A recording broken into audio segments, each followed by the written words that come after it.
Very good morning. Railway NTPC CBT 1 2025 Class 1. మనం రెగ్యులర్గా group D class చెప్పుకునేటప్పుడు దాని కింద కమెంట్స్ అయితే అన్న ఎన్టీపీసీ కూడా చెప్పండి సిబిటి 1కి అని అడుగుతూ ఉన్నారు. సో వారిని దృష్టిలో పెట్టుకొని క్లాసెస్ చెప్దామనే ఆలోచనతో అయితే ఈ క్లాస్ స్టార్ట్ చేయడం జరిగింది. సో మీరు చేయాల్సిన పని ఒకటే, వీడియో లైక్ చేయడం, షేర్ చేయడం. ఎందుకంటే ఇంత ఎఫర్ట్ పెట్టి టైం స్పెండ్ చేసి క్లాస్ చెప్పినప్పుడు మీ నుండి కూడా కొంత కోఆపరేషన్ అనేది ఉండాలి. సో దాన్ని కూడా దృష్టిలో పెట్టుకోండి. సో మన ఫోకస్ మొత్తం ప్రజెంట్ ఎన్టీపీసీ సిబిటి 1 మాత్రమే. మీరు ప్రిపరేషన్ కూడా అలానే పెట్టుకోండి. సో సిబిటి 1లో ఖచ్చితంగా మనకి వచ్చే కొన్ని టాపిక్స్ గురించి ప్రతిరోజు ఒకటి 11 to 12 o'clock మధ్యలో, మార్నింగ్ అవర్స్లో 11 to 12 o'clock మధ్యలో వీడియో అయితే ఒకటి అప్లోడ్ చేస్తాను. సో చూడడానికి ప్రయత్నం చేయండి. ఓకే. సో మన యొక్క యాప్ లాస్ట్ బెంచెస్ సబ్ అనే యాప్ని డౌన్లోడ్ చేసుకోండి. లింక్ డిస్క్రిప్షన్లో ఇచ్చాను. టెలిగ్రామ్ ఛానల్లో కూడా జాయిన్ అవ్వండి. సో ఈరోజు మనం డిస్కస్ చేయబోయే ఒక చిన్న టాపిక్ మోడరేట్స్, మితవాదులు అంటారు మోడరేట్స్. సో రైల్వే ఎగ్జామ్స్లో ఏ విధంగా ఈ టాపిక్ పై ప్రశ్నలు అడుగుతారనేది మనం క్లియర్గా చూద్దాం. ఓకేనా? రైట్. సో మనం ఏదైతే లాంచ్ చేసామో బుక్ 1800+ బుక్స్ అయితే మనం సేల్ చేయడం జరిగింది. నిన్న వీడియో తర్వాత ఇంకా మంచి రెస్పాండ్ అనేది రావడం జరిగింది. సో ప్రతి ఒక్క రైల్వే ఆస్పిరెంట్ దగ్గర ఉండాల్సిన పుస్తకం. ఇప్పటివరకు మీకు తెలుగులో లేదు. సో తీసుకోవడానికి ట్రై చేయండి. ఎలా తీసుకోవాలి, కంటెంట్ ఏంటి అనేది మీకు వీడియో డిస్క్రిప్షన్ ఇచ్చాను. డిస్క్రిప్షన్లో ఒక వీడియో ఉంటుంది, బుక్ అని తీసుకోండి. అండ్ అదేవిధంగా మన యొక్క యాప్లో కోర్స్ తీసుకునే ముందు క్లాసెస్ చూడండి. మీ రైల్వే ఎగ్జామ్స్కి మాత్రం యూజ్ అయ్యేలా ఉంటాయి. మీకు ఇండివిజువల్ సబ్జెక్ట్స్ అయితే 60 రూపీస్, 70 రూపీస్, ఇలానే గ్రూప్ డి అయితే 200 రూపీస్.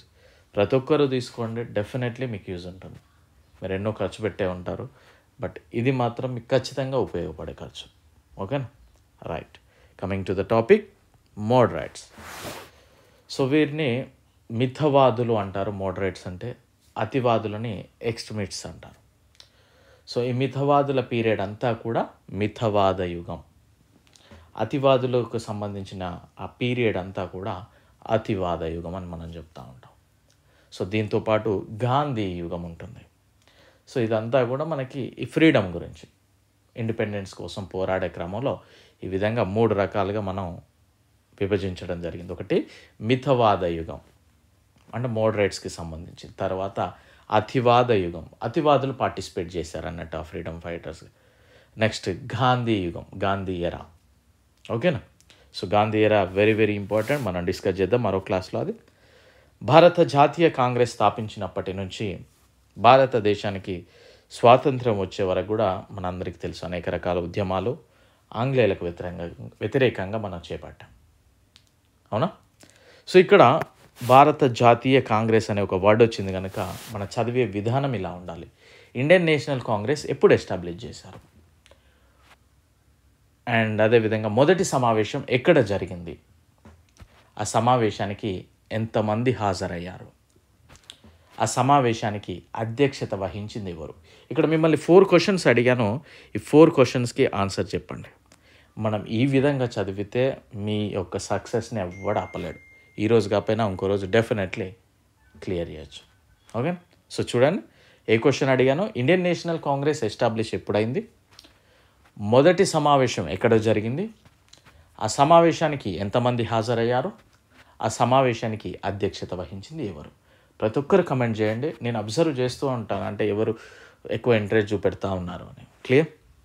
సో చూద్దాం. ఇక్కడ ఈ కాలాన్ని అంతా కూడా, అంటే ఫ్రీడమ్ కోసం ఫైట్ చేసే కాలాన్ని అంతా కూడా 3 రకాలుగా విభజించారు. మితవాద యుగం, అతివాద యుగం, గాంధీ యుగం.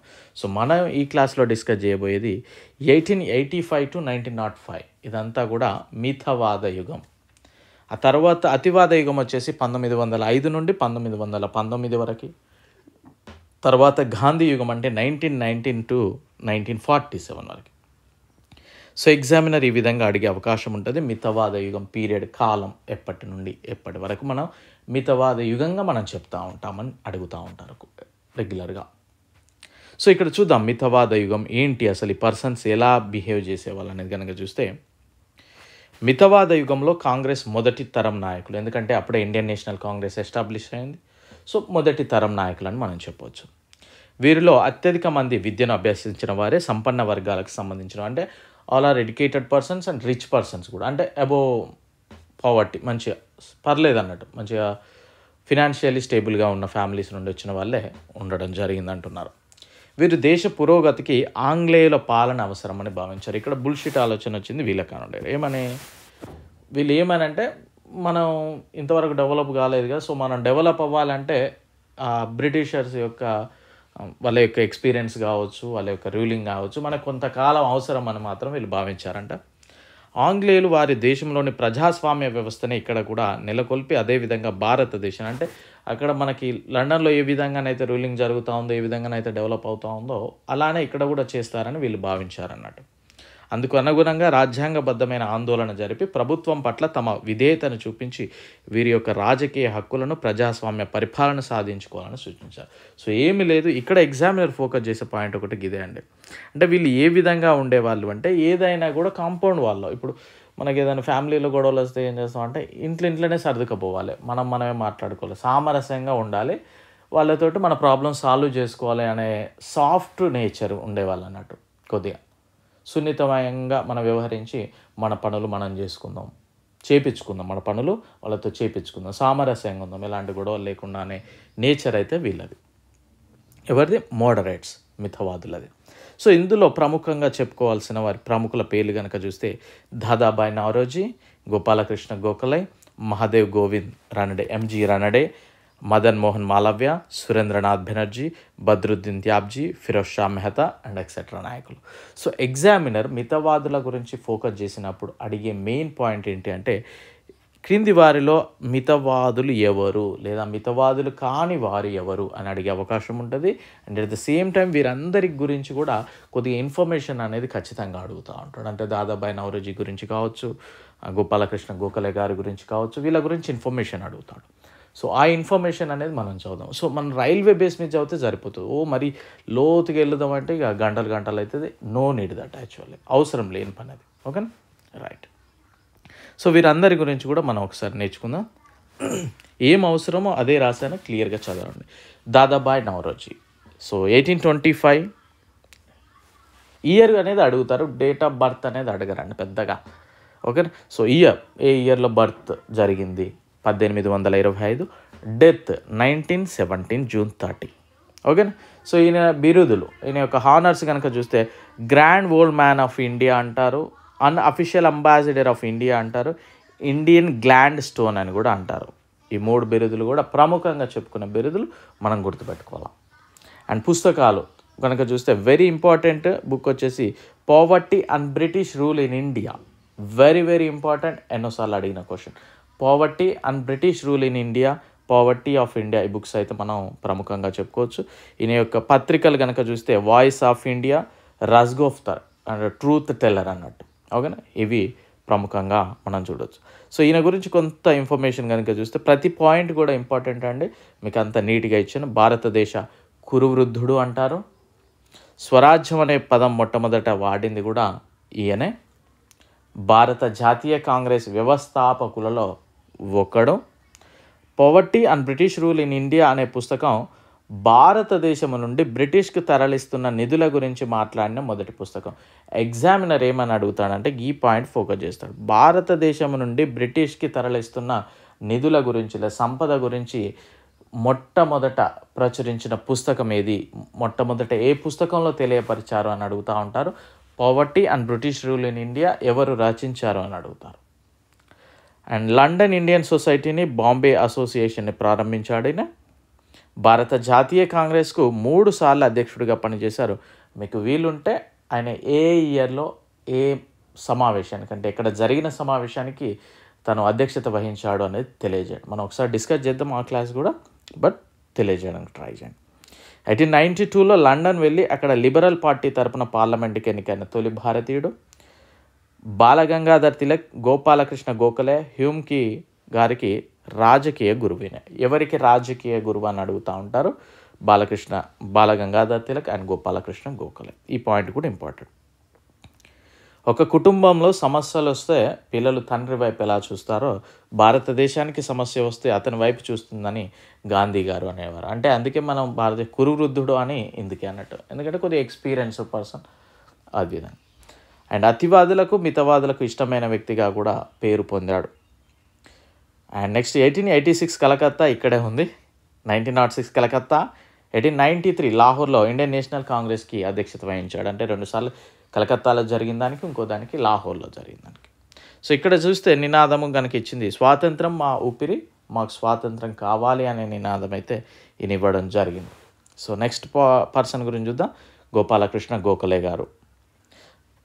జననం వచ్చేసి 1866, బాంబేకి సంబంధించిన వ్యక్తి. మరణం వచ్చేసి 1915. డేట్ అంతగా అడగారండి, ఇయర్ అనేది కొద్దిగా గుర్తుపెట్టుకోండి. బిరుదులు చూస్తే హానర్స్, దేశభక్తులలో రారాజు అని పిలుస్తారు. భారత జాతీయ ఉద్యమ పితామహుడు, సోక్రటీస్ ఆఫ్ మహారాష్ట్ర అని కూడా పిలుస్తారు. ఈ పాయింట్ కూడా వెరీ ఇంపార్టెంట్. ఈ హానర్స్ అనేది ఖచ్చితంగా చదవాలి. అండ్ పత్రికలు చూస్తే సుధారక్ అనే పత్రికకు సంపాదకుడిగా పనిచేశాడు. రాష్ట్ర సభా సమాచారం అనే పత్రికను కూడా ఈయన రన్ చేయడం జరిగింది. ఈయన కూడా ఇండియన్ నేషనల్ కాంగ్రెస్కి అధ్యక్షత వహించాడు. 1905 బనారస్లో జరిగింది. అండ్ నెక్స్ట్ 1905లో సర్వెంట్స్ ఆఫ్ ఇండియా సొసైటీని పూణేలో ఏర్పాటు చేశాడు. గోపాలకృష్ణ గోఖలే ఈయనకి రాజకీయ గురువు. ఎంజీ రానడే కూడా మన గురువుగా భావిస్తాడు ఈయన. 1911లో నిర్బంధ ప్రాథమిక విద్యను కల్పించాలని శాసనసభలో తీర్మానం ప్రవేశపెట్టాడు. గోఖలే తీర్మానం. సో గోఖలే తీర్మానం అని దీన్ని అంటారంటే మనకి ఎడ్యుకేషన్కి సంబంధించింది అనేది గుర్తుంటే సరిపోతుంది. అంత వెళ్ళాడు ఇండియన్ రైల్వేస్లో. మహాత్మా గాంధీకి రాజకీయ గురువినే. ఎంజీ రనడేతో దక్కన్ సభను కూడా స్థాపించాడు. నెక్స్ట్ సురేంద్రనాథ్ బెనర్జీ గారు. 1848 జననము, వెస్ట్ బెంగాల్కి సంబంధించిన వ్యక్తి. మరణం వచ్చేసి 1925. బిరుదులు ద టీచర్ ఆఫ్ నేషన్, జాతి గురు అంటారు. ఇండియన్ సిసిరో అంటారు. మకుటం లేని బెంగాల్ కింగ్ అంటారు. ఈ హానర్స్ కూడా వెరీ ఇంపార్టెంట్. అండ్ నెక్స్ట్ ఇక్కడ చూస్తే ఆనంద్ మోహన్ బోస్తో కలిసి 1876లో కలకత్తాలో ఇండియన్ అసోసియేషన్ స్థాపించాడు. ఆనంద్ బోస్తో కలిసి కలకత్తాలో ఇండియన్ అసోసియేషన్ స్థాపించాడు. ఇండియన్ లిబరల్ ఫెడరేషన్ కూడా 1919లో ఏర్పాటు చేశాడు. 2 సార్లు ఇండియన్ నేషనల్ కాంగ్రెస్కి అధ్యక్షత వహించాడు. వీలుంటే ఎప్పుడు అనేది చెప్పడానికి ట్రై చేయండి. నెక్స్ట్ ఇది కరెక్ట్ కాదు, ఇది ఒకటి చూసుకోండి. ఐ థింక్ 1916 అనుకుంటుంది, చూస్తాను నేను. 1918లో లిబరల్ పార్టీని స్థాపించాడు. 1869లో ఇండియన్ సివిల్ సర్వీసెస్ పరీక్ష పాస్ అయ్యాడు. సివిల్ సర్వీసెస్ నుండి తొలగించబడిన మొదటి భారతీయుడు కూడా Surendranath Banerjee. Very important question అండి ఇది, ఖచ్చితంగా ఎగ్జామినర్ ఫోకస్ చేస్తాడు. సివిల్ సర్వీసెస్ నుండి పాస్ అయిన వ్యక్తి ఎవరు అన్నప్పుడు సురేంద్రనాథ్ బెనర్జీ. తొలగింపబడిన వ్యక్తి కూడా ఈయనే. తన యొక్క ఆత్మకథ బయోగ్రఫీ కనుక చూస్తే ఎ నేషన్ ఇన్ మేకింగ్, ఇది కూడా గుర్తుపెట్టుకోండి.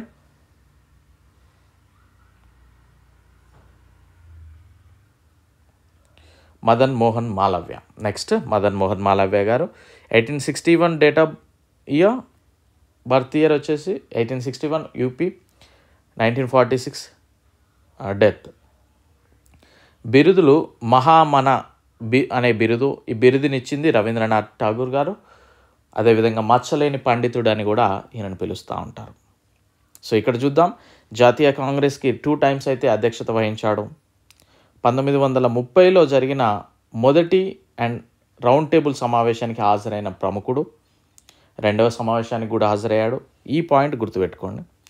అనిబిసెంట్ స్థాపించిన కేంద్ర హిందూ కళాశాలను 1916లో మదన్ మోహన్ మాలవ్య బెనారస్ హిందూ విశ్వవిద్యాలయంగా స్థాపించాడు. వెరీ ఇంపార్టెంట్ అండి.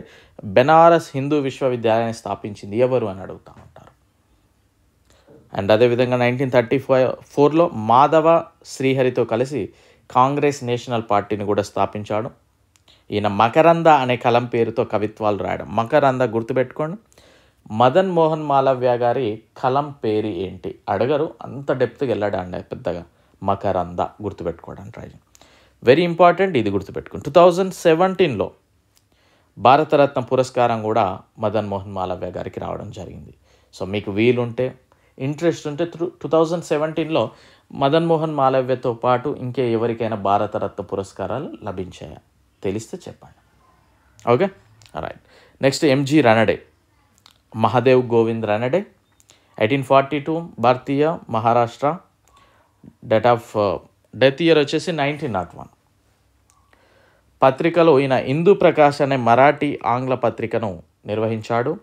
రచనలు రైస్ ఆఫ్ మరాఠా పవర్, రావు బహదూర్ అనే బిరుదు కూడా ఆయనకుంది. గోపాలకృష్ణ గోఖలేకి రాజకీయ గురువు, రనడే యొక్క రాజకీయ గురువు ఏవో హ్యూమ్. ఇది కూడా గుర్తుపెట్టుకోవడానికి ట్రై చేయండి. అండ్ ఫిరోజ్ షా మెహతా 1890లో భారత జాతీయ కాంగ్రెస్కు అధ్యక్షత వహించాడు. మితవాదులు మరియు అతివాదుల చీలిక సూరత్లో 1907లో జరిగిన తర్వాత మితవాద వర్గానికి నాయకత్వం వహించాడు. ఇక్కడ వెరీ ఇంపార్టెంట్ పాయింట్ ఏంటి అంటే మితవాదులు అతివాదులు ఏ సమావేశం టైంలో ఏ ఇయర్లో విడిపోయారు అన్నప్పుడు 1907 అనేది గుర్తుపెట్టుకోవడానికి ట్రై చేయండి. అప్పుడు ఆ మితవాదులకి అంటే డివైడ్ అయిన మితవాదులకి ఈయన కొద్దిగా లీడర్గా ఉండడం అయితే జరిగింది. బద్రుద్దీన్ త్యాబ్జీ 1887లో ఇండియన్ నేషనల్ కాంగ్రెస్కి అధ్యక్షతగా వహించాడు. మొట్టమొదటి ముస్లిం అధ్యక్షుడు ఇండియన్ నేషనల్ కాంగ్రెస్కి. ఇది కూడా వెరీ ఇంపార్టెంట్. సో మీకు వీలుంటే అది ఎక్కడ జరిగింది సమావేశం అనేది తెలియజేయండి.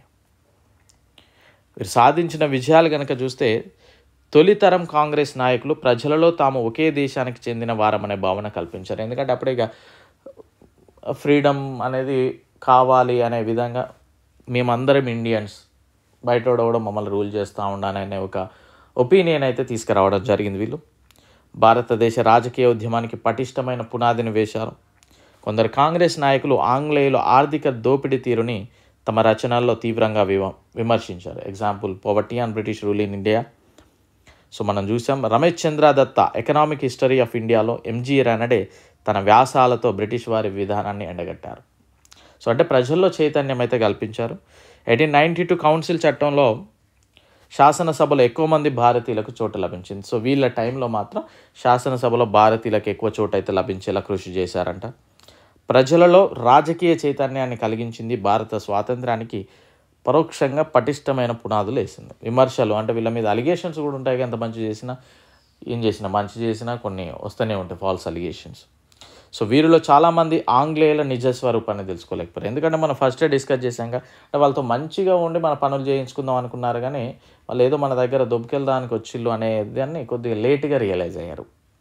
ఏడాదికి ఒకసారి సమావేశాలను జరపడం, ఉపన్యాసాలు ఇవ్వడం, తీర్మానాలు చేయడం వల్ల బ్రిటిష్ అంటే ఎప్పుడో ఒకసారిగా అమావాస్య పున్నానికి అన్నట్టు డిసెంబర్లో సమావేశం అయితే మళ్ళీ డిసెంబర్కే కలవడం, ఆ విధంగా ఉండేది కొద్దిగా. సో వీరి రాజకీయ భిక్షాటన అనే విమర్శలు కూడా ఎదురయ్యాయి. అఫ్కోర్స్ మన క్లాసెస్ కూడా కొద్దిగా వేరే వేరే ఇష్యూస్ వల్ల కొద్దిగా రెగ్యులర్గానే అవుతుండవుగా. సో అలాంటిది అనుకోండి. అంత గ్యాప్ ఇవ్వాలి మనం 1 వీక్ అట్లా 10 days. వీరి రాజకీయ భిక్షాటన అనే విమర్శలు కూడా ఎదురయ్యాయి. పిటిషన్లు ఇవ్వడం, రాజ్యాంగ పద్ధతుల ద్వారా పోరాటాలు సాగించారు. సో ఈ విధంగా ఆ పర్సన్స్ గురించి ఎప్పుడు చీలిపోయింది అనే దాని గురించి చూస్తే నెక్స్ట్ అతివాద యుగం ఉంటుంది. బట్ ఇప్పుడు ఈ క్లాస్లో కాదు. దీంతో పాటు ఇంకా కొన్ని క్వశ్చన్ చూద్దాం. ఈ క్వశ్చన్ చూడండి, ఈ క్వశ్చన్ సరిపోతుంది. 1907లో సూరత్లో జరిగిన ఇండియన్ నేషనల్ కాంగ్రెస్ సమావేశంలో స్వదేశీ ఉద్యమాన్ని నడిపే విషయంలో సమావేశానికి అధ్యక్షతగా రాస్ బిహారీ ఘోష్ పేరును ప్రకటించడంతో, ఆయన పేరును ప్రెసిడెంట్గా ప్రకటించడంతో ఈ మితవాదులకి అతివాదులకి కొద్దిగా డిఫరెన్సెస్ రావడం జరిగింది. సో ఆ విధంగా వీళ్ళు విడిపోవడం జరిగింది. సో ఈ సమావేశం 1907 సూరత్ టైంలో ప్రెసిడెంట్ వచ్చే బిహారీ ఘోష్. సో మళ్ళీ ఎప్పుడు కలిశారు అనేది కనుక చూస్తే 1916 లక్నో భారత జాతీయ కాంగ్రెస్ సమావేశంలో మితవాదులు మరియు అతివాదులు కలిసిపోయారు. వీరి కలయిక వెనక అనిబిసెంట్ ఎప్పుడు కలిశారు అని అడుగుతూ ఉంటారు. ఏ సమావేశంలో లక్నో, ఆ టైంలో ప్రెసిడెంట్ ఎవరు తెలుసుకోవడానికి ట్రై చేయండి, కమెంట్. సో మిమ్మల్ని క్వశ్చన్స్ ఎందుకు అడుగుతూ ఉన్నానంటే అది మీరు రివిజన్ లాగా ఉంటుంది. చాలామంది చేసే పొరపాటు ఏంటి అంటే ప్రాపర్గా చదివే వారి లక్షణం వేరేలా ఉంటుంది. ఏదో నామకే వాస్తు లక్లో కొడదాం లేకపోతే అప్లై చేసాం కదా అని చదివే వారి లక్షణం వేరేలా ఉంటుంది. అది కొద్దిగా అబ్జర్వ్ చేస్తే చెప్పొచ్చు. సో ఎప్పుడైనా కూడా కొన్ని క్వశ్చన్స్ అడిగినప్పుడు ఆన్సర్ చేయడానికి ట్రై చేయండి. ఎన్నో మనం పనికిమాలిన రీల్స్కి కమెంట్ చేయడమో లేకపోతే ఏదేదో చేస్తూ ఉంటాం కదా. సో క్వశ్చన్స్కి ఆన్సర్ చెప్పడం వల్ల మనకు రివిజన్ లానే ఉంటుంది, టైం వేస్ట్ ప్రాసెస్ అయితే కాదు కదా. సో చెప్పడానికి ట్రై చేయండి. అండ్ మీకు చెప్పాను, లైక్ చేయండి, షేర్ చేయండి. డెఫినెట్లీ మీకు యూజ్ ఉంటుంది. ఖచ్చితంగా నేను క్లాసెస్ చేయడానికి ట్రై చేస్తాను. I wish you very good luck. Thank you. Bye.